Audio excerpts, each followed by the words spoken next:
Picture this. You're standing in the pouring rain in a town you've never seen before, with $3 to your name and nowhere in the world to go. Then a complete stranger walks up to you and says 5 words that will change your life forever. Marry me for my daughter's sake. That's exactly what happened to Clara Stone on a storm-soaked afternoon in Broken Creek, Colorado territory, when desperation met opportunity in the most unexpected way possible. But this isn't just another tale of frontier marriages or convenient arrangements. This is the story of how two broken people discovered that sometimes the most practical decisions lead to the most extraordinary love. Clara had lost everything: her husband to a ranch accident, her home to unpaid debts, and her place in the community to whispers about what a proper widow should and shouldn't do. When she stepped off that stagecoach with nothing but a worn carpetbag and fading hope, she wasn't looking for romance. She was looking for survival. And Ezekiel Holloway? He was drowning. 2 years after losing his beloved wife Sarah to fever, this widowed rancher was watching his 2 little girls, 8-year-old Emma and 6-year-old Lily, struggle without a mother's care. Emma, serious beyond her years, was trying to be a little mother to her sister, which wasn't fair to either of them. Lily, all sunshine and giggles, was growing up without the guidance only a woman could provide. When Zeke looked into Clara's tired eyes that rainy afternoon and made his desperate proposal, he had no idea he was asking the one woman who would transform his broken family into something stronger than any of them had ever been alone. But here's what makes this story truly remarkable. It wasn't love at first sight. It wasn't passion or poetry that brought them together. It was need, pure and simple. Clara needed a home and security. Zeke needed help raising his daughters. What neither of them expected was how 2 motherless little girls would become the bridge between 2 wounded hearts. They didn't expect 8-year-old Emma, with her fierce protectiveness and desperate need to matter, to teach them both what it means to choose family over blood. They didn't expect 6-year-old Lily, with her gap-toothed grin and absolute faith in happy endings, to show them that love doesn't always announce itself with fanfare. Sometimes it creeps up quietly, wearing flour-dusted aprons and work-worn hands, until one day you realize the stranger you married has become the person you can't imagine living without. This is the story of how a handshake agreement became a love story for the ages, how a desperate proposal turned into the foundation of the most loving family any of them could have imagined, and how sometimes when you stop looking for fairy tale romance and start looking for real partnership, you find something even better than happily ever after. Because when Ezekiel Holloway asked Clara Stone to marry him for his daughter's sake, he had no idea he was asking the woman who would teach them all what it really means to be a family. The stagecoach pulled into Broken Creek under a sky the color of old pewter, rain drumming against the canvas roof like impatient fingers. Clara Stone pressed her face to the small window and watched the town materialize through sheets of water, a collection of weathered buildings huddled together against the vastness of Colorado territory, as if seeking comfort in each other's proximity.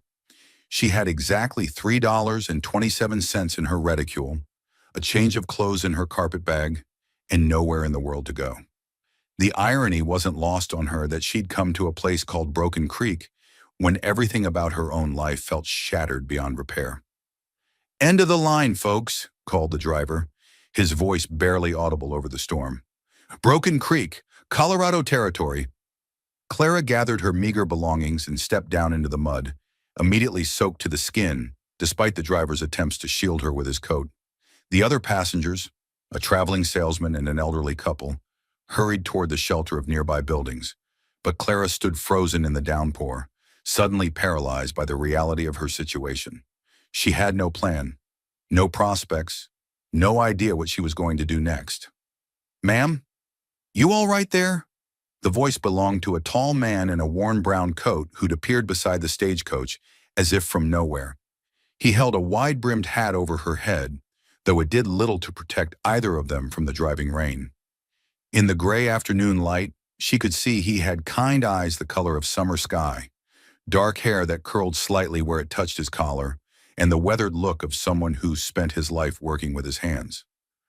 "I'm fine," Clara lied, clutching her carpetbag tighter. "Just getting my bearings." He studied her with the careful attention of someone accustomed to reading situations quickly. You got somewhere to go? Someone meeting you? The question she'd been dreading. Clara lifted her chin, trying to summon some semblance of dignity. I'm quite capable of managing on my own, thank you. A flash of lightning illuminated his face, and she saw something that looked like understanding cross his features. Yes, ma'am, I'm sure you are. But this storm's not fit for man nor beast, and you're soaked clear through. Name's Ezekiel Holloway, but most folks call me Zeke. Why don't you let me help you find someplace dry? Clara hesitated. She'd learned the hard way that accepting help from strangers often came with expectations she wasn't prepared to meet. But the rain was coming down harder now, and she was already shivering in her thin traveling dress. Mrs. Henderson runs a clean boarding house just up the street, Zeke continued, as if sensing her reluctance. Good woman, fair prices. I could walk you over, make sure you get settled proper. Thank you, Clara managed through chattering teeth. That's very kind. They hurried through the muddy streets, Zeke keeping his hat extended over her head, while the rain soaked through his own coat. The boarding house was a two-story building with yellow lamplight glowing warmly in the windows, and Clara felt a surge of relief at the sight of it. But her relief was short-lived.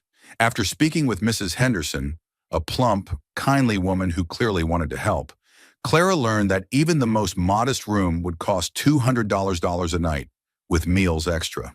Her $3 wouldn't stretch far enough to matter. I'm sorry, dear, Mrs. Henderson said gently, clearly reading the despair on Clara's face.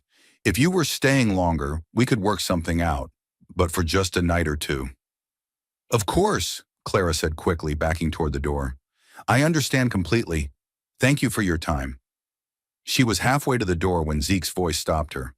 Mrs. Henderson, might I have a word with the lady? In private? The older woman glanced between them, then nodded and bustled away, leaving Clara and Zeke alone in the boarding house parlor. He turned to face her, his expression serious but not unkind. I don't mean to pry into your affairs, ma'am, but I get the sense you're in a difficult spot. Clara's cheeks burned. My circumstances are temporary, Mr. Holloway. I'll find employment, or what? His question was gentle but direct.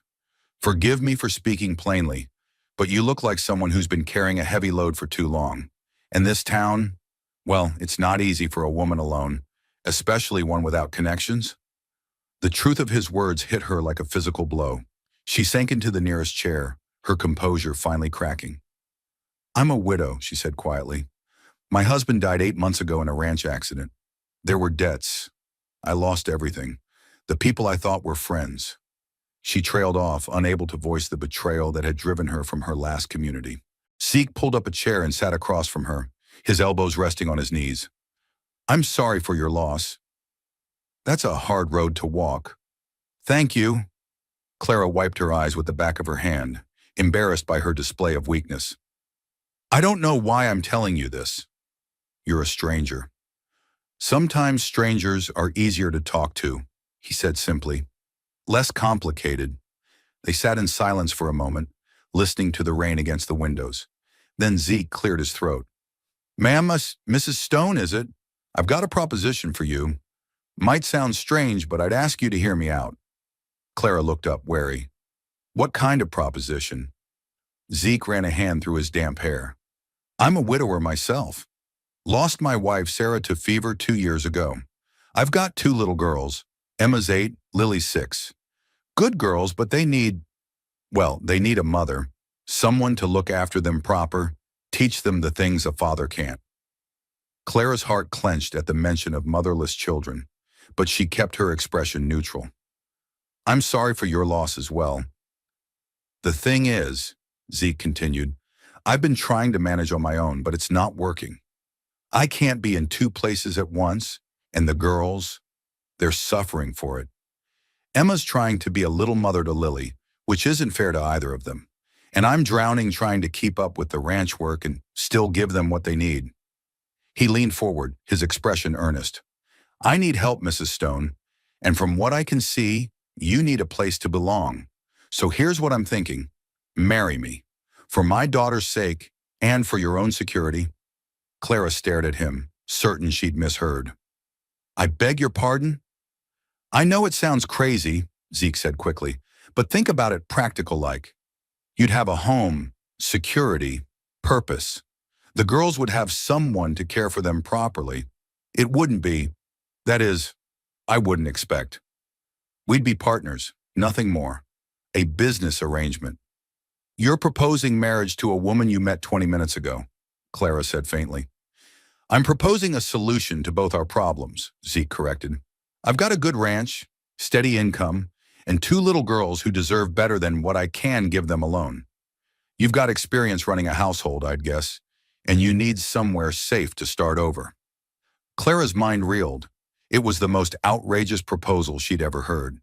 It was also, she realized with growing despair, probably her only real option. You don't know anything about me, she said. What if I'm a terrible person? What if I can't? What if the children don't like me? Then we'll figure it out as we go, Zeke replied. But I'm a pretty good judge of character, and I can see you've got a kind heart. The way you talked about your losses, that's not the way a selfish person speaks. He stood up and extended his hand. I'm not asking you to love me, Mrs. Stone. I'm asking you to help me raise my daughters. In return, I'll give you a home, security, and the respect due to my wife. It's not romantic, but it's honest. Clara stared at his outstretched hand. This morning she'd been on a stagecoach to nowhere, with no plan and no hope. Now a man she just met was offering her everything she'd lost. A home, a purpose, a place to belong. Your daughters, she said slowly. What are they like? A smile transformed Zeke's face, making him look years younger. Emma's serious, responsible, sometimes too responsible. She thinks she has to take care of everyone. Lily's the sunshine of the family, always laughing, always finding something to be happy about. They're good girls, Mrs. Stone. They deserve someone who'll love them proper. And you think a stranger can do that? I think, Zeke said carefully, that sometimes the best families are the ones we choose, not the ones we're born into. Clara looked around the boarding house parlor, at the warm light and comfortable furniture that represented everything she couldn't afford. Then she looked at Zeke Holloway, the stranger who was offering her a lifeline she hadn't dared to hope for. Tomorrow. Clara's entire life could change tomorrow. She thought about Emma, 8 years old and trying to be a mother to her little sister. She thought about Lily, 6 years old and growing up without the guidance only a woman could provide. She thought about herself, 29 years old and completely alone in the world. Mr. Holloway, she said, looking him straight in the eye, I accept your proposal. His smile was like sunrise after the storm. Thank you, Mrs. Stone. I think this might be the best decision either of us has made in a long time. The storm had passed by morning, leaving the world washed clean and sparkling under a pale sun. Clara stood before the cracked mirror in her boarding house room, trying to make herself presentable for what would undoubtedly be the most important day of her life. Her hands trembled as she pinned her dark hair into a neat chignon, and she had to pause twice to steady her breathing. In less than an hour, she would be Mrs. Ezekiel Holloway.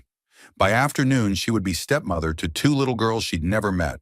The enormity of what she was about to do threatened to overwhelm her, but she pushed the panic down. She'd made her choice, and there was no going back now. A soft knock at her door interrupted her thoughts. Mrs. Stone? It's Zeke. You ready? Clara took one last look at herself in the mirror. She wore her best dress, a simple blue wool that had seen better days but was clean and mended. Her wedding dress, she thought with a mixture of irony and sadness, so different from the white silk and lace she'd worn when she married Robert 12 years ago. I'm ready, she called, opening the door. Zeke stood in the hallway, hat in hand, wearing what was clearly his Sunday best. A black suit that was well made but showed signs of careful maintenance.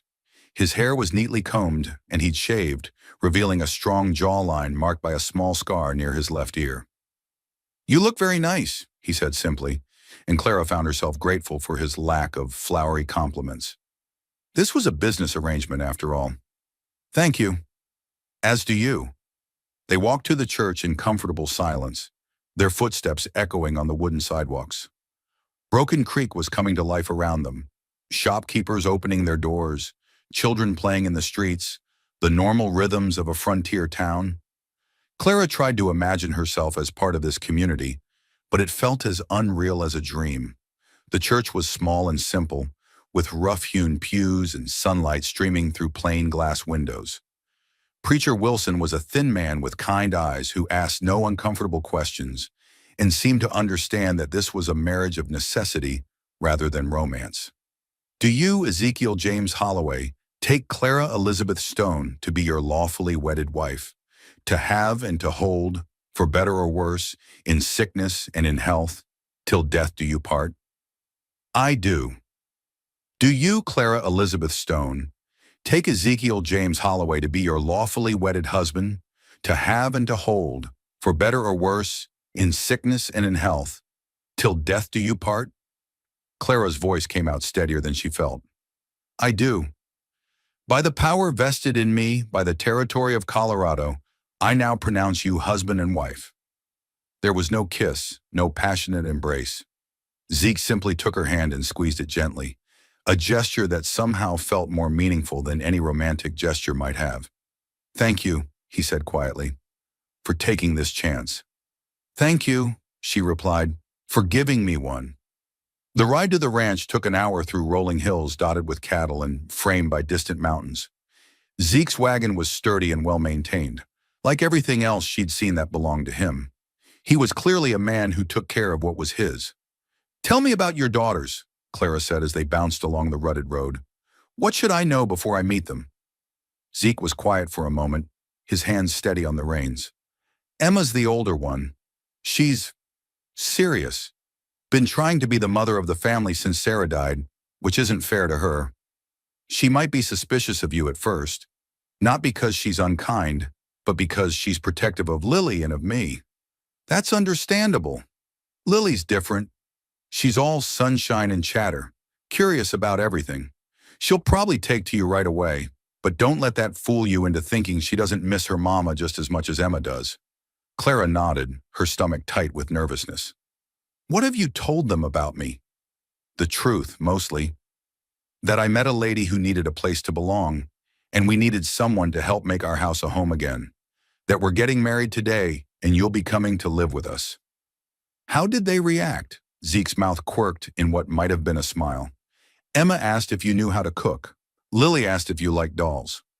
Despite her nervousness, Clara found herself smiling. What did you tell them? That they'd have to ask you themselves. The ranch came into view as they crested a hill, a neat house with a wide porch, surrounded by outbuildings and corrals. It wasn't grand, but it looked solid and well cared for, the kind of place that could be a real home with the right people in it. Two small figures sat on the porch steps, clearly waiting for their return. As the wagon drew closer, Clara could make out their faces, one serious and watchful, the other bright with curiosity. Her new daughters. Remember, Zeke said quietly, they're just as nervous as you are. The wagon rolled to a stop in front of the house, and both girls stood up, moving to flank their father as he helped Clara down. In the afternoon sunlight, she got her first clear look at Emma and Lily Holloway. Emma was tall for 8, with straight brown hair braided neatly down her back and her father's blue eyes. She stood with her shoulders squared, one protective hand on her little sister's arm. Everything about her posture said she was prepared to defend her family if necessary. Lily was smaller and rounder, with curly blonde hair that escaped from its braids and hazel eyes that sparkled with interest. She bounced slightly on her toes, clearly fighting the urge to rush forward. Girls, Zeke said, I'd like you to meet Clara. She's my wife now, which makes her your new mama. The word mama hung in the air between them, loaded with hope and grief and uncertainty. Clara's heart clenched as she saw Emma's jaw tighten and Lily's eyes grow wide. Hello, Emma. Hello, Lily, Clara said, keeping her voice gentle. I'm very pleased to meet you both. Emma stepped forward slightly, still protective but clearly the designated spokesperson. Did you really marry our papa today? I did. Why? The blunt question might have seemed rude, but Clara heard the underlying fear in it. This child had already lost one mother. She needed to know that the new one wasn't going to disappear just as suddenly. Because your papa is a good man who asked for my help, Clara said honestly, and because I think you and Lily deserve someone who can take proper care of you. We take care of ourselves, Emma said, a hint of defiance in her voice. I can see that. You've done a wonderful job. But everyone needs help sometimes, don't they? Before Emma could answer, Lily broke free from her sister's restraining hand and stepped closer to Clara, tilting her head back to study the new adult in her life. Do you like dolls? She asked seriously. Clara crouched down to bring herself to eye level with the little girl. I do like dolls. Do you have some you'd like to show me? Lily's face lit up like Christmas morning. Oh, yes. I have 3, and Emma made clothes for them, and one of them has real hair that you can brush. I'd love to see them, Clara said warmly, and I'd love to see the clothes Emma made. That sounds very skilled. For the first time, Emma's serious expression softened slightly. It's not that hard. Mama taught me before she got sick. The mention of their mother created a moment of awkward silence, but Zeke stepped smoothly into it. Why don't we all go inside? Clara should see her new home. The house was neat, but clearly lacking a woman's touch. The furniture was sturdy and well made, but there were no curtains at the windows, no decorative touches, no sense of warmth beyond the basic necessities. It was the home of a man doing his best, but clearly out of his depth when it came to creating comfort. This is the kitchen, Zeke said unnecessarily, gesturing to the large room that dominated the main floor. A massive cook stove took up one wall, with a long wooden table in the center and shelves lined with dishes and supplies. It's wonderful, Clara said, and meant it. The kitchen was 3 times the size of the one she'd had in her last home, with good light from large windows and plenty of room to work. Emma does most of the cooking, Zeke continued. She's gotten pretty good at it, but I can't reach the high shelves, Emma finished. And I can't lift the big pots when they're full. Clara nodded seriously. That sounds frustrating. Maybe we could work together. I could handle the heavy things and you could teach me how you like things done. Emma looked surprised by this suggestion. Most adults, in Clara's experience, expected children to step aside and let the grown-ups take over. But this child had been carrying adult responsibilities for 2 years. She deserved to have her contributions acknowledged. Would you like to see the rest of the house? Zeke asked. The tour continued through the front room with its massive stone fireplace and comfortable chairs, then up the stairs to show her the bedrooms. The girls shared a room at the back of the house, with 2 narrow beds and a collection of toys and books that spoke of a father who tried to provide whatever his daughters needed. This is the master bedroom, Zeke said, opening the door to a large room at the front of the house. It'll be yours now. I've moved my things to the small room across the hall. Clara was grateful he'd anticipated the awkwardness of sleeping arrangements. The bed was large and comfortable looking, with a patchwork quilt that had clearly been made with love and skill. Did their mother make this? She asked, touching the intricate stitching. Yes, Sarah was handy with a needle. Clara smoothed her hand over the quilt, thinking of the woman who had slept in this bed, loved this man, raised these children. She had beautiful taste. I'll take good care of it. Something in Zeke's expression relaxed at her words. Perhaps he'd been worried she would want to erase all traces of his first wife. That evening, as they sat down to their first dinner as a family, Clara felt the weight of 3 pairs of eyes watching her every move. She'd cooked a simple meal, beef stew and cornbread, but it felt like the most important dinner she'd ever prepared. This is really good, Lily announced, taking another spoonful. Different from Emma's, but good different. Thank you, sweetheart, Clara said, touched by the child's easy acceptance. Emma was more reserved, but Clara caught her nodding approvingly when she tasted the cornbread. Mama Sarah used to make cornbread like this, she said quietly. Did she? I'd love to know her recipe sometime if you remember it. I have her recipe book, Emma said, her voice growing slightly warmer. Maybe I could show it to you tomorrow. I'd like that very much. As they prepared for bed that first night, Clara tucked both girls into their beds, unsure of the protocol but following her instincts.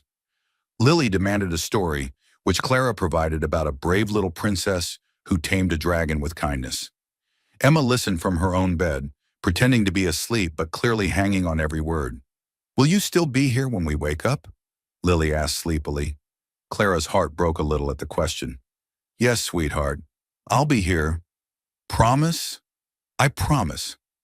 Later, standing on the porch with Zeke under a canopy of stars, Clara reflected on the day's momentous changes. "They're wonderful girls," she said softly. "They are. You handled them perfectly. Not trying too hard, but not holding back either." "I was terrified I'd say the wrong thing." Zeke was quiet for a moment. "Clara, I want you to know, if this doesn't work out, if you're not happy here, I won't hold you to the arrangement. You're not trapped." Clara turned to look at him in the moonlight. "Do you want me to leave?" "No," he said quickly. "Lord, no. Today went better than I dared hope. But I want you to stay because you want to, not because you feel you have to." Clara considered his words. Did she want to stay? A few days ago, the question would have been purely practical. But looking at this good man who was giving her a chance at a new life, thinking about Emma's cautious trust and Lily's eager acceptance, Clara realized her answer wasn't just about survival anymore. "I want to stay, Zeke," she said quietly, "for all of us." As she prepared for bed in her new room, Clara thought about the strange turns life could take. This morning she'd been Clara Stone, a desperate widow with no prospects. Tonight she was Clara Holloway, wife and mother, part of a family that needed her as much as she needed them. It wasn't the life she'd planned, but as she drifted off to sleep, Clara thought it might just be exactly the life she was meant to have. Clara woke to the sound of hushed voices and the smell of something burning. For a moment she was disoriented, unsure where she was or why unfamiliar voices were drifting up from below. Then memory rushed back. She was Mrs. Ezekiel Holloway now, in her new home, with her new family. And something was definitely going wrong in the kitchen. She dressed quickly and hurried downstairs to find Zeke standing helplessly in front of the stove while smoke poured from a skillet.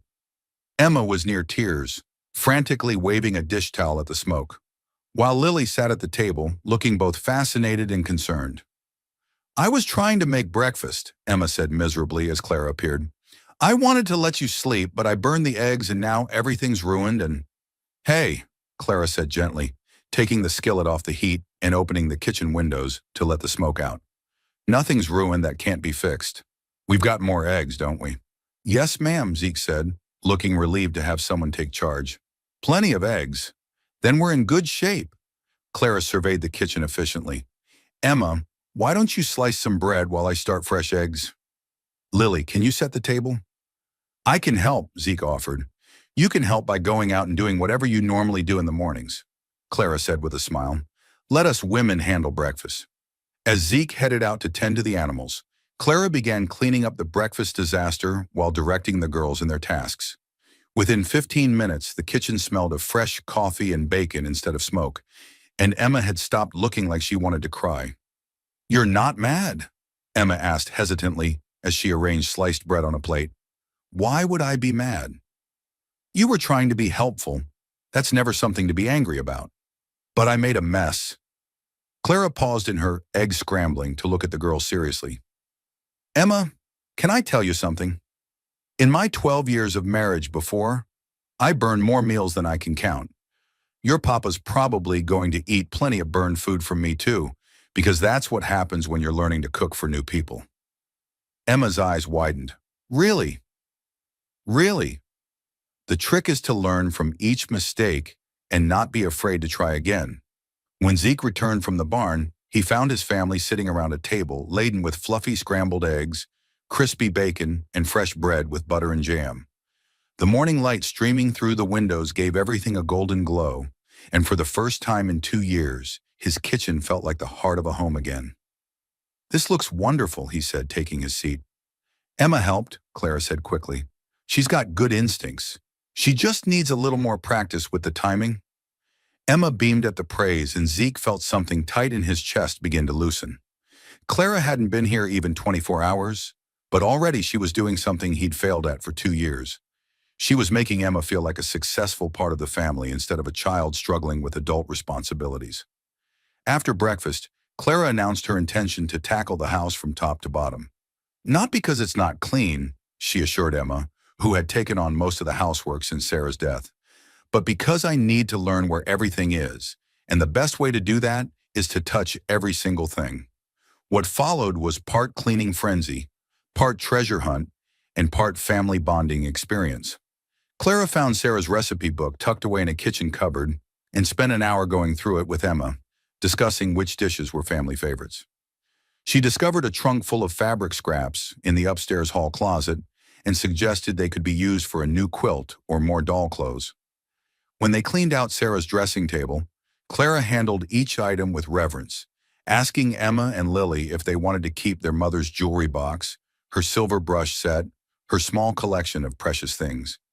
"You can have them," Emma said, but Clara shook her head. "These belong to you and Lily.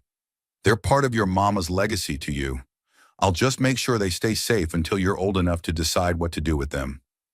The real test came 3 days later, when Lily woke up sick with a fever and stomach upset. Clara found her crying in her bed at dawn, hot and miserable, and immediately went into the kind of calm, competent action that marked an experienced caregiver.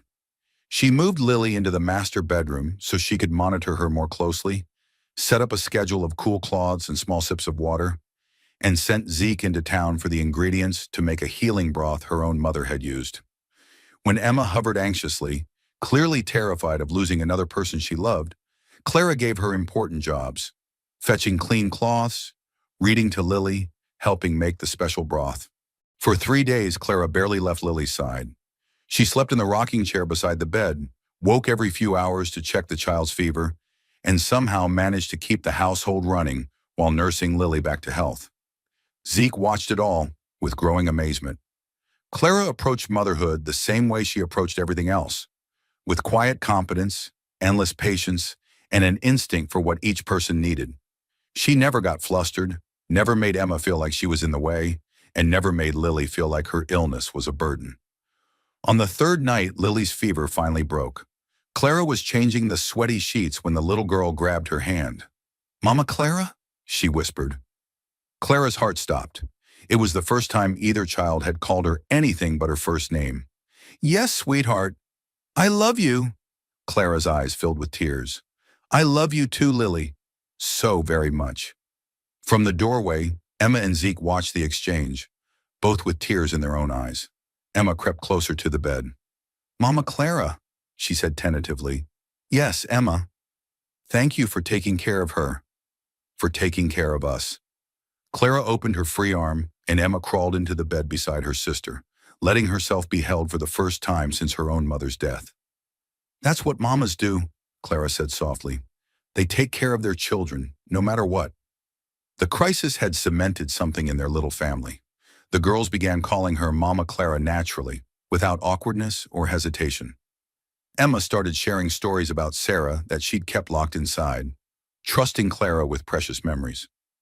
Lily began including Clara in her elaborate games and schemes, but it was Zeke's reaction that surprised Clara the most. She caught him watching her with an expression she couldn't quite read, something warmer than gratitude, deeper than appreciation. When he looked at her now, it wasn't just as the woman who'd solved his childcare problems. It was as someone who'd become essential to his family's happiness. 2 weeks after Lily's recovery, Clara was working in what had once been Sarah's garden when Emma found her. "Mama always said that garden was her favorite place," Emma said, settling beside her in the dirt. Clara sat back on her heels, wiping sweat from her brow. "I can see why. It's beautiful, even overgrown like this." "Are you going to change it?" There was something careful in Emma's voice. "What do you mean? Are you going to plant different things?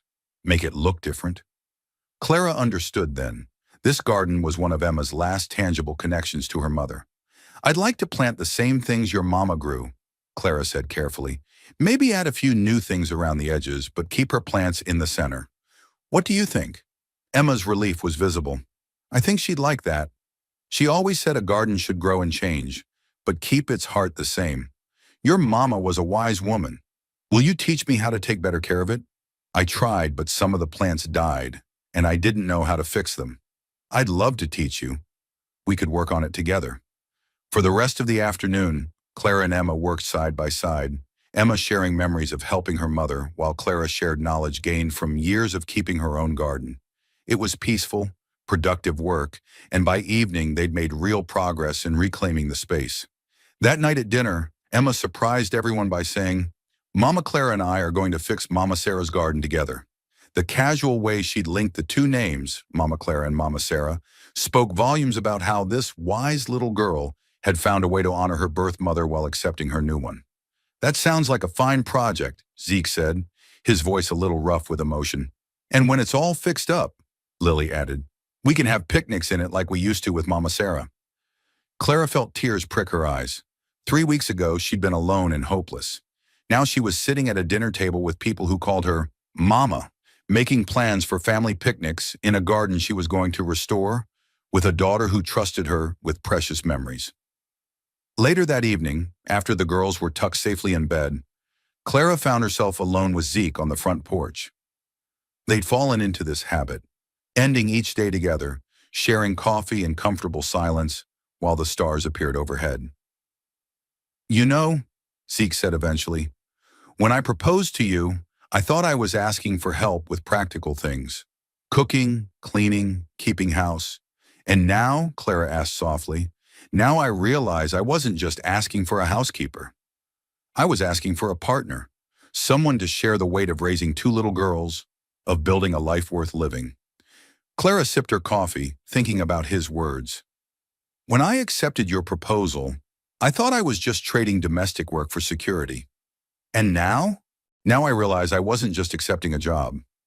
I was accepting a chance to be part of something bigger than myself, to matter to people who matter to me. They sat in comfortable silence as the night deepened around them. Somewhere in the distance, a coyote howled, and Bessie the cow lowed in response from the barn. Clara, Zeke said eventually, his voice careful, do you think, that is, are you happy here? Really happy, not just making the best of things? Clara considered the question seriously. Was she happy? 3 weeks ago, she would have said happiness was a luxury she couldn't afford. Survival was all she'd been aiming for. But now, yes, she said, surprised by the certainty in her own voice.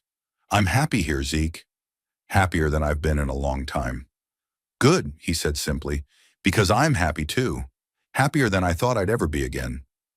As they prepared to go inside for the night, Clara realized that something fundamental had shifted in their relationship. They'd started as strangers making a practical arrangement, but after 3 weeks of shared meals, domestic cooperation, and the intimacy of caring for a sick child together, they were becoming something else. They were becoming a real family. And maybe if she was reading the signs correctly, they were becoming something even more precious than that. She was beginning to think that two people who'd given up on love might actually be falling into it, quietly and naturally, one ordinary day at a time. 6 weeks into their marriage, Clara faced her first real test as Mrs. Ezekiel Holloway when Zeke announced they'd been invited to the Hendersons' harvest dance. The whole community will be there, he explained over breakfast, watching her carefully for a reaction. It's the biggest social event of the season. Music, dancing, plenty of food. The girls always look forward to it. Clara's stomach clenched with anxiety, but she kept her voice steady. That sounds wonderful. Emma looked up from her eggs, excitement bright in her eyes. All the ladies bring their best dishes, and there's a competition for the prettiest dress, and Mr. Patterson plays his fiddle so everyone can dance. And there's cake, Lily added enthusiastically. Lots and lots of cake. Clara smiled at their excitement, but her mind was racing. She'd been dreading this moment, the first time she'd have to face the community as Zeke's new wife, knowing that everyone would be curious about the woman who'd married him so suddenly. She could imagine the whispers, the speculation, the judgment of women who'd known Sarah and would inevitably compare her to his beloved first wife. What was Sarah like at these gatherings? And Clara asked, trying to keep her voice casual. She loved them, Zeke replied. She was one of those people who could talk to anyone, make everyone feel welcome. Always right in the middle of things, laughing and dancing until the last song. Of course she was, Clara thought. Sarah had been part of this community for years, had belonged here in a way Clara never would. Sarah had been young and beautiful and beloved, while Clara was the stranger who'd married their neighbor after knowing him for all of 20 minutes. Do I have to go? Emma asked suddenly, her previous enthusiasm fading. What if people ask questions about everything? Clara reached across the table to squeeze the girl's hand. What kind of questions are you worried about, sweetheart? About why Papa married you so fast. About whether we like you. About, about Mama Sarah. Emma's voice grew smaller with each concern. Clara's heart ached for this child who'd already learned to worry about adult complications. Would it help if we talked about how to answer those questions? Emma nodded eagerly, and even Lily leaned forward with interest. Well, Clara said thoughtfully, if someone asks why your papa and I got married quickly, what's the honest answer? Because we needed a mama and you needed a family, Lily said promptly. That's right. And if they ask whether you like me, we love you, Emma said firmly, then blushed at her own boldness. Clara's eyes filled with tears. I love you too, sweetheart. Both of you, more than I can say. And if they ask about Mama Sarah, Emma pressed, the hardest question of all. Clara considered this carefully. Then you tell them the truth about that too, that you loved your mama very much, and you miss her every day, and that doesn't change just because you also love your new mama. Love isn't something you run out of, is it? Emma shook her head, her expression clearing. No, there's enough love for everyone. Exactly. That afternoon, Clara found herself standing in front of Sarah's wardrobe, trying to decide what to wear to the dance. Her own dresses were practical, serviceable things, perfect for domestic work, but hardly appropriate for a social event. Sarah's dresses, on the other hand, were exactly the sort of thing a young, pretty woman would wear to catch her husband's eye. Mama Clara? Emma appeared in the doorway. What are you doing? Trying to figure out what to wear tomorrow night, Clara admitted. I don't have anything appropriate for a party. Emma came into the room and surveyed both wardrobes with the serious consideration of a fashion consultant. Mama Sarah's blue dress would fit you, she said eventually. It was her favorite for dancing. Clara's breath caught. Oh, sweetheart, I couldn't. That was your mama's special dress. But you're Papa's wife now, Emma said reasonably, and Mama Sarah would want you to look pretty for the dance. She always said a lady should have at least one dress that made her feel beautiful. Clara knelt to Emma's eye level. Are you sure? Really, truly sure you'd be comfortable with me wearing it? Emma nodded solemnly. Mama Sarah loved parties, and she loved Papa. She'd want him to be proud of his new wife. The next evening, Clara stood nervously by the wagon while Zeke helped the girls climb in. She'd spent extra time on her hair, pinning it up in an elaborate style she hadn't attempted in years, and the blue dress rustled softly around her legs. Emma had insisted on lending her Sarah's pearl earrings to complete the outfit. You look beautiful, Zeke said quietly as he helped her into the wagon seat. There was something in his voice that made her look at him sharply, a warmth that went beyond polite compliment. Thank you, she managed, flustered by the intensity of his gaze. The Hendersons' farm was already bustling with activity when they arrived. Lanterns hung from tree branches, casting golden light over the yard, where tables groaned under the weight of contributed dishes. A makeshift dance floor had been built in the barn, and music drifted out into the evening air. Clara's courage nearly failed her as they approached the crowd. She could see people turning to look at them, conversations pausing as eyes focused on the new wife. She wanted nothing more than to climb back into the wagon and hide at home. Then she felt Zeke's hand at the small of her back, steady and reassuring. Emma slipped her small hand into Clara's free one, and Lily bounced excitedly at her other side. Whatever happened tonight, she wasn't facing it alone. Zeke! Called a voice from the crowd, and a middle-aged woman with graying hair and a warm smile approached them. So good to see you. And this must be Clara. Mrs. Patterson, I'd like you to meet my wife, Clara, Zeke said formally. Clara, this is Mary Patterson. She and her husband, Tom, are our nearest neighbors. Mary Patterson looked Clara up and down with the frankly assessing gaze of a woman taking measure of another woman. Clara held her breath, waiting for judgment. Well, Mary said finally, I can see why Zeke was smitten enough to marry you so quickly. You're just lovely, my dear. And that dress, Sarah always looked beautiful in blue, but it suits you just as well. Clara exhaled in relief. Thank you, Mrs. Patterson. The girls insisted I wear it. Smart girls, Mary said approvingly. Now come along. I want to introduce you to some of the other ladies. We've all been dying of curiosity about the woman who finally caught our Zeke's eye again. The next hour passed in a blur of introductions and polite conversation. Clara found herself relaxing gradually as it became clear that the community's curiosity was largely benevolent. Most of the women seemed genuinely pleased that Zeke had remarried, and several commented approvingly on how well Emma and Lily looked. "Those girls have been too serious for too long," confided Martha Henderson, the hostess.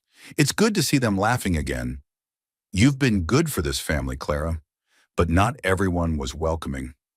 Clara was acutely aware of a small group of younger women who whispered among themselves while shooting meaningful glances in her direction.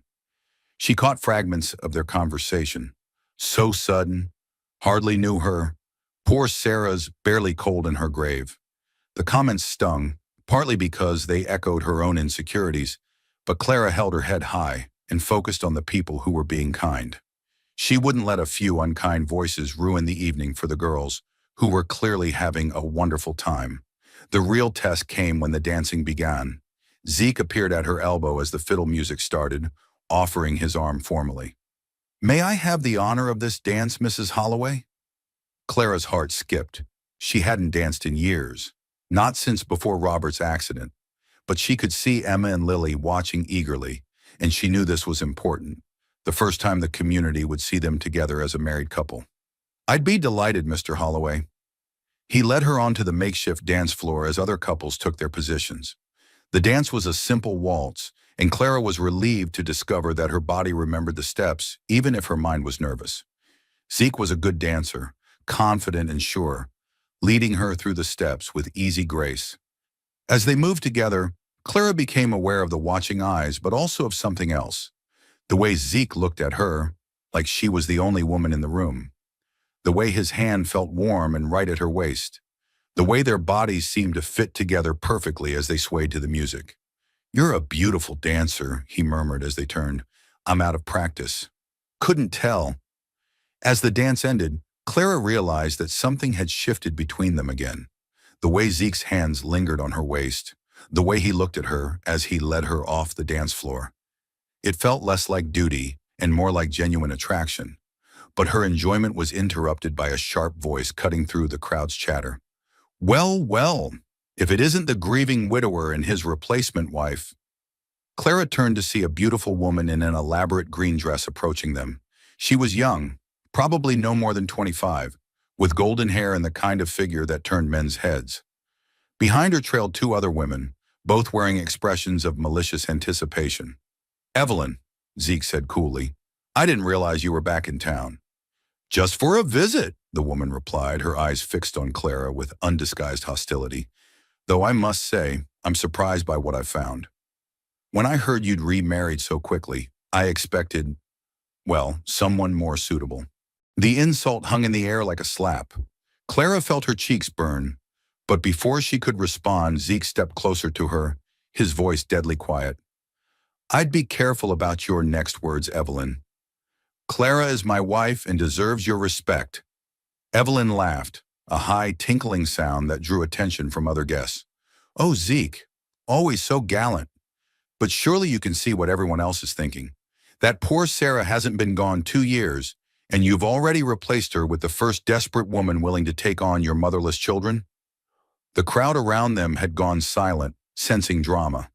Clara could see Emma and Lily watching from across the room, their faces worried and confused.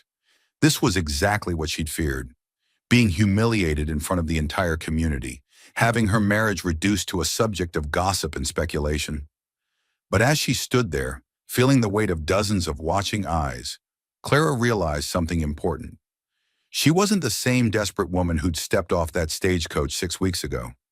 She was Mrs. Ezekiel Holloway, mother to Emma and Lily, partner to a good man who respected and valued her. She had every right to be here, every right to defend her place in this community. She stepped forward, her voice clear and steady. "You're right about one thing, miss." "Mrs. Garrett," the woman replied with satisfaction. "Evelyn Garrett." "Mrs. Garrett, you're right that I was desperate when I married Zeke. I was a widow with nothing left in the world, no prospects and no hope. And yes, I married him partly for security, partly for shelter. But you know what I've learned in the past 6 weeks?" Clara paused, gathering her courage for what she was about to say. "I've learned that sometimes the most practical decisions turn out to be the most blessed ones. I've learned that Emma and Lily are the most wonderful children I could ever hope to mother. And I've learned that Zeke Holloway is the kind of man who sees past desperation to the person underneath. She looked around at the watching crowd, meeting their eyes one by one. Maybe our marriage did start as a business arrangement, but it's become something more, a real family built on respect and care and growing love. And if that bothers you, Mrs. Garrett, then perhaps the problem isn't with my marriage, but with your own understanding of what makes a family work. The crowd was completely silent now. Then from somewhere in the back came the sound of slow clapping. It was joined by other hands, then more, until nearly everyone was applauding Clara's speech. Evelyn Garrett's face went white with fury, but she was clearly outnumbered. Without another word, she turned and stalked away, her friends trailing behind her like defeated soldiers. "Well said, Mrs. Holloway," called out Mary Patterson. "Very well said indeed." As they drove home under a canopy of stars, the girls sleeping in the back of the wagon, Clara and Zeke talked quietly about the evening's events. "I'm sorry you had to deal with Evelyn," Zeke said. "She's had her eye on me since Sarah died." "Thought she'd be the next Mrs. Holloway." "Ah," Clara said, understanding flooding through her. "That explains a lot." "She never had a chance," Zeke said firmly. "Even before I met you, she never had a chance. She's too selfish, too concerned with appearances. She wouldn't have lasted a week trying to be a mother to Emma and Lily." Clara was quiet for a moment, processing this information. "Is that why you chose me? Because I could handle being a mother?" Zeke pulled the wagon to a stop and turned to face her in the moonlight.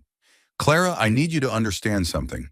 If it had just been about finding any woman to fill that role, I could have chosen from several possibilities.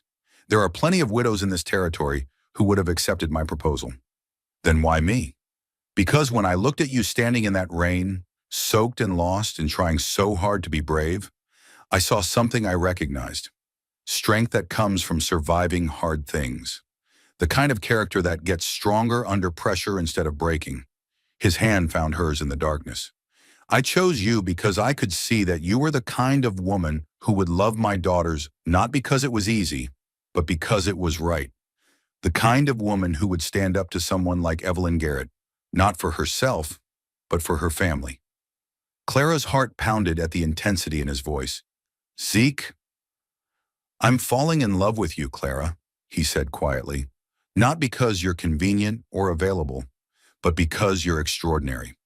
And if tonight proved anything, it's that this community is lucky to have you as part of it." Clara stared at him in the moonlight, her mind reeling. Love?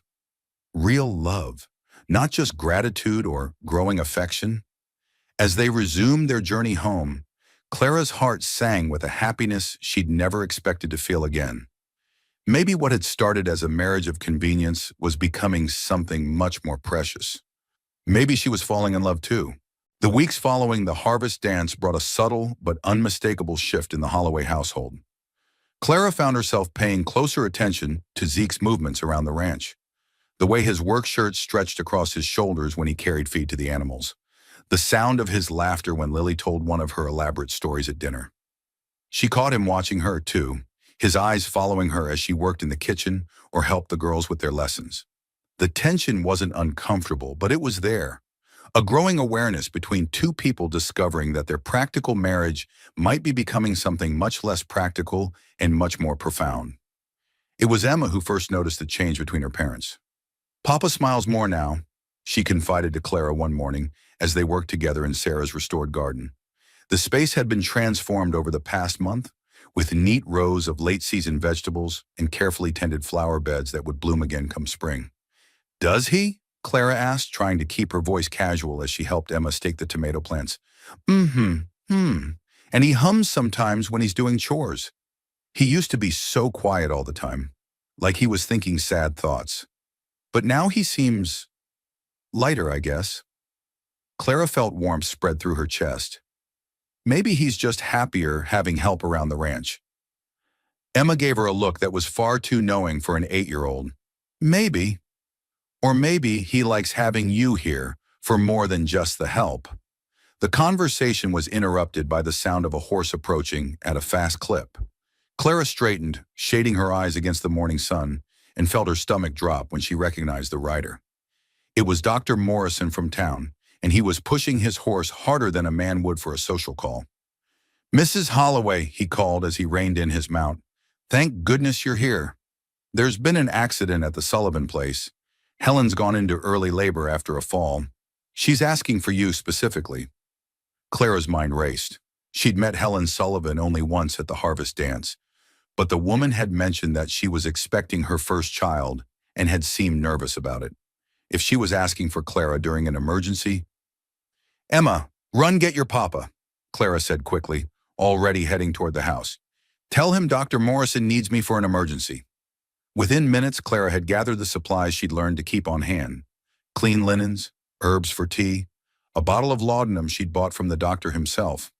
Her own mother had taught her basic healing skills, and over the years she'd served as midwife and nurse to neighbors who couldn't afford professional medical care. "Are you sure about this?" Zeke asked as he helped her into Dr. Morrison's buggy. "Helen Sullivan barely knows you." "She knows I helped bring Lily through her fever," Clara replied. "And she knows I've had experience with birthing and healing. Sometimes that's enough." The Sullivan place was in chaos when they arrived. Helen was lying in her bed, pale and frightened, while her husband paced the floor like a caged animal. The accident, a fall down their porch steps while hanging laundry, had sent her into early labor at just 7 months along. "Mrs. Holloway," Helen gasped when Clara entered the room. "Thank God you came. The baby— it's too early, but it won't stop coming."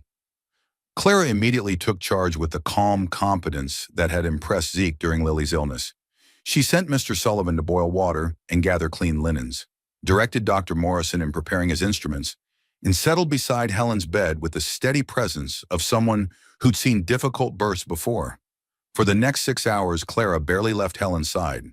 The birth was complicated. The baby was indeed early and small, and Helen was exhausted from the trauma of the fall. But Clara's steady encouragement, her knowledge of positioning and breathing, and her absolute refusal to panic helped both mother and doctor through the crisis. When the baby finally arrived, a tiny but healthy son with strong lungs and fighting spirit, Clara felt the familiar rush of joy that came from helping bring new life into the world. "He's beautiful," she told Helen, who was crying with relief as she held her son.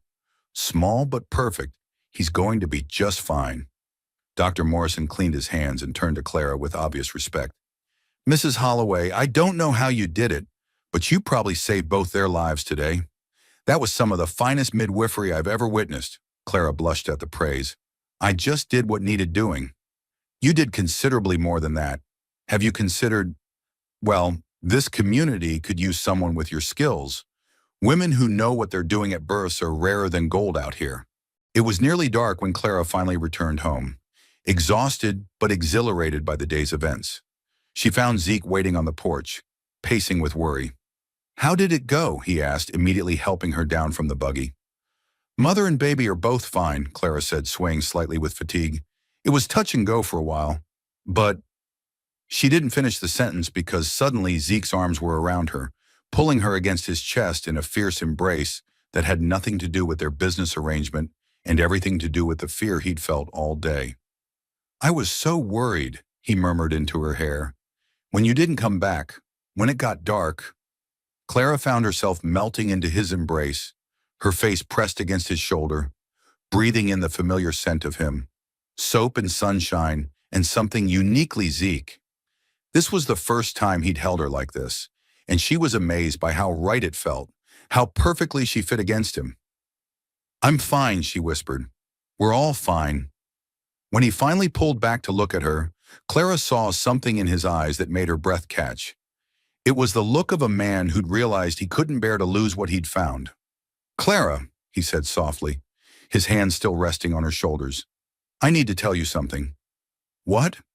"Today, when you were gone, when I didn't know if something might have happened to you, I realized that somewhere along the way, this stopped being about the girls needing a mother." Clara's heart began to race. "What do you mean?" "I mean, I need you too, not just as their mother, not just as my partner in running this household. I need you as my wife, my real wife." Before Clara could respond, the front door burst open and Emma and Lily came running out. "Mama Clara!" Lily cried, launching herself into Clara's arms. We were so worried. Papa made us soup for supper, but it was terrible. Hey now, Zeke protested with mock offense. That soup wasn't that bad. Yes, it was, Papa, Emma said seriously, but she was smiling as she hugged Clara tightly. We're just glad you're home safe. As they went inside together, Clara's mind was spinning from Zeke's words. Had he really said he needed her as his real wife? What did that mean? And why did the thought make her heart race with something that felt suspiciously like joy? That night, after the girls were tucked safely in bed, Clara found herself unable to sleep. She stood at her bedroom window looking out at the moonlit ranch, thinking about everything that had changed since she'd stepped off that stagecoach 2 months ago. She'd come here seeking survival and had found so much more. She'd found purpose, family, belonging, and now perhaps she'd found love. Real, deep, lasting love with a man who saw her not as a convenient solution to his problems, but as someone essential to his happiness. The question was, what was she going to do about it? The answer to Clara's question came sooner than she expected, in the form of a crisis that would test everything they'd built together. It started with a letter that arrived on a gray October morning, delivered by a rider who looked like he'd been traveling hard. Clara was hanging laundry when Zeke came out of the house, his face pale as ash, the opened letter trembling in his hands. What is it? She asked, immediately dropping the wet sheet she'd been pinning to the line. It's from my brother-in-law, Sarah's brother Marcus, Zeke said, his voice hollow. He's coming here. Says he's heard I've remarried and wants to evaluate the situation. Clara's blood ran cold. Evaluate what situation? Whether the girls are being properly cared for, whether they'd be better off with him and his wife in Denver. Zeke's jaw clenched.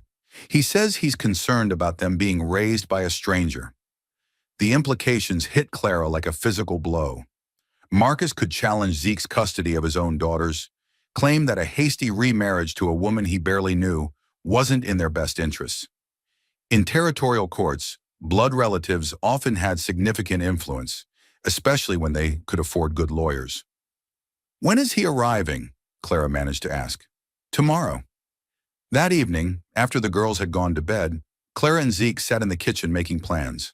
The house had never looked better.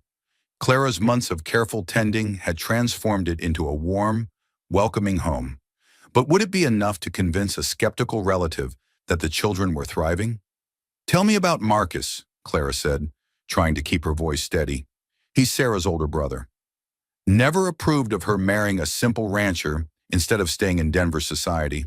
After she died. Zeke paused, running a hand through his hair. He wanted me to send the girls to him then. Said they needed proper education, proper society, proper feminine influence. But you refused. I couldn't bear to lose them too. They're all I have left of Sarah, and they're my daughters. But Clara, if he can convince a judge that our marriage is just a sham, that you're not a fit mother, then we make sure he can't, Clara said firmly, though her heart was pounding with fear. But what if Marcus was right? What if she wasn't enough? She was just a widow who'd married a stranger out of desperation. She had no education, no social standing, no qualifications beyond love and determination. Would that be enough to keep Emma and Lily safe? The next afternoon, Marcus Whitfield arrived in a fancy carriage with brass fittings, driven by a uniformed coachman. He was a tall, well-dressed man in his 40s, with graying temples and the bearing of someone accustomed to deference. His wife Constance was equally elegant, wearing a traveling dress that probably cost more than Clara's entire wardrobe. Ezekiel, Marcus said coolly as he stepped down from the carriage, you're looking well. Marcus, Zeke's voice was carefully neutral. This is my wife, Clara. Marcus's gaze swept over Clara with undisguised assessment. She dressed carefully in her best day dress and pinned her hair in the most elegant style she could manage, but she felt shabby and inadequate under his scrutiny. Mrs. Holloway, he said with minimal courtesy, I trust you understand why we've come. To see Emma and Lily, Clara replied steadily. They'll be delighted to see their aunt and uncle. But the children's reaction was more reserved than Clara had hoped. They remembered Marcus and Constance, but it had been over a year since they'd visited, and both girls stayed close to Clara's side as they showed their relatives around the ranch. The house looks different, Constance observed as they toured the parlor. Her tone suggested the changes weren't necessarily improvements. Mama Clara fixed everything up, Lily said proudly. She made curtains and planted flowers and taught Emma how to make Mama Sarah's biscuits even better. Clara's heart warmed at Lily's loyalty, but she noticed Marcus's frown at the casual way his niece called her Mama Clara. The real confrontation came that evening, after the girls had been sent to bed. Marcus didn't waste time with pleasantries. Ezekiel, I'll be direct. When I heard you'd remarried so hastily to a woman you barely knew, I became concerned about my niece's welfare. The girls are perfectly happy and healthy, Zeke replied, his voice tight with controlled anger. Are they? Or have you simply convinced yourself that this arrangement is adequate? Marcus's gaze shifted to Clara. Mrs. Holloway, what qualifications do you have for raising my sister's children? Clara felt heat rise in her cheeks, but she kept her voice level. I love them. I care for them. I've made their happiness and welfare my highest priority. Love, Marcus repeated dismissively. What about education? Social graces? Proper moral instruction? Can you teach them to be ladies, or are you raising them to be frontier farm girls? There's nothing wrong with frontier farm girl, Clara said, her temper beginning to rise. Emma and Lily are smart, kind, well-behaved children who deserve better than this isolated existence with a stepmother who married their father for convenience? Marcus interrupted. In Denver, they would have access to proper schools, cultural refinement, social connections that could benefit them throughout their lives. They would have everything except what they need most, Clara shot back, forgetting caution. A father who adores them and a family that wants them for who they are, not who you think they should become. The argument was interrupted by a small sound from the stairway. Emma stood there in her nightgown, tears streaming down her face. Emma, sweetheart, Clara began, but the little girl ran to her, burying her face against Clara's shoulder. I don't want to go to Denver, Emma sobbed. I want to stay here with you and Papa and Lily. You're our mama now. We don't want anyone else. Clara's arms tightened around the child and she looked directly at Marcus. Does that sound like an unhappy child to you? But Marcus wasn't finished. Children often don't know what's best for them. It's the responsibility of adults to make proper decisions for their future. Their future is here, Zeke said, his voice deadly quiet, with their family. Is it? Marcus pulled out an official-looking document. This is a petition for custody signed by a judge in Denver. All I have to do is present evidence that this marriage is a fraud, that these children are not receiving proper care, and I can take them home with me. The room fell silent except for Emma's muffled sobs against Clara's shoulder. Then Clara stood, gently moving Emma behind her, and faced Marcus with a calm that surprised even herself. Mr. Whitfield, she said quietly, you want evidence that this marriage is real? That these children are loved and cared for? Then look around you. Look at this house, this home we've built together. Look at your nieces, not as objects to be won or lost, but as the happy, healthy, beloved children they are. She moved to stand beside Zeke, taking his hand. Yes, our marriage began as a practical arrangement, but it became something more, a partnership, a family, a love so deep it changed all our lives. And if you think for one moment that I would let you take these children away from the only real home they've known since they lost their mother, then you don't understand what love really means. Zeke's hand squeezed hers, and she saw something blazing in his eyes that took her breath away. The lady's right, he said, his voice strong and clear. This is our family, Marcus, and we'll fight for it with everything we have. As the confrontation continued into the night, Clara realized that whatever happened, she and Zeke were no longer just partners in a convenient arrangement. They were husband and wife in every way that mattered, ready to defend their love and their family against anyone who threatened to tear them apart. The custody battle that Marcus Whitfield threatened never came to pass, because the next morning, something extraordinary happened that changed everything. Dr. Morrison arrived at dawn with news that Helen Sullivan had gone into complications from her recent birth, and once again, she was asking specifically for Clara. But this time, she wasn't alone. 3 other women from town had sent word that they too needed Clara's help with various medical emergencies. As Clara prepared to leave, Emma made a declaration that would echo through the courthouse in Denver. Uncle Marcus, you want to know if Mama Clara is good enough to raise us? Ask the whole town. Ask Mrs. Sullivan, whose baby wouldn't be alive without her. Ask the Patterson family, whose children she nursed through scarlet fever. Ask anyone in Broken Creek. They'll tell you we have the best mama in the whole territory. Marcus Whitfield found himself facing not just a family defending their right to stay together, but an entire community willing to testify to Clara's character, skill, and devotion. Faced with overwhelming evidence that his nieces were not just surviving, but thriving, he quietly withdrew his petition and returned to Denver. 6 months later, as spring painted the Colorado hills green and gold, Clara stood in Sarah's garden, now truly her garden, watching Zeke teach Lily to ride while Emma helped her tend the vegetables. The practical marriage that had begun with a desperate handshake had become something neither of them could have imagined. "Any regrets?" Zeke asked that evening as they sat on their porch, his arm around her shoulders, their daughters playing at their feet. Clara thought about the woman who had stepped off that stagecoach 8 months ago, desperate, alone, with nothing but hope and determination. Now she was surrounded by love, respected in her community, essential to the happiness of 3 people who meant everything to her. "Only one," she said, smiling up at her husband. "What's that?" "That I waited so long to find you all." As the stars appeared overhead and laughter filled the air around them, Clara realized that sometimes the most beautiful love stories don't begin with passion or poetry. Sometimes they begin with 2 people brave enough to take a chance on each other, to build something real from the broken pieces of their separate lives. And sometimes, if you're very lucky, they last forever. What did you think of Clara and Zeke's extraordinary love story? Have you ever taken a leap of faith that changed your entire life? Share your thoughts in the comments below, and don't forget to subscribe to Wild West Stories for more incredible tales of love, courage, and new beginnings on America's frontier. Hit that notification bell so you never miss a story that might just inspire your own leap of faith. Until next time, remember, sometimes the most practical decisions lead to the most beautiful destinations.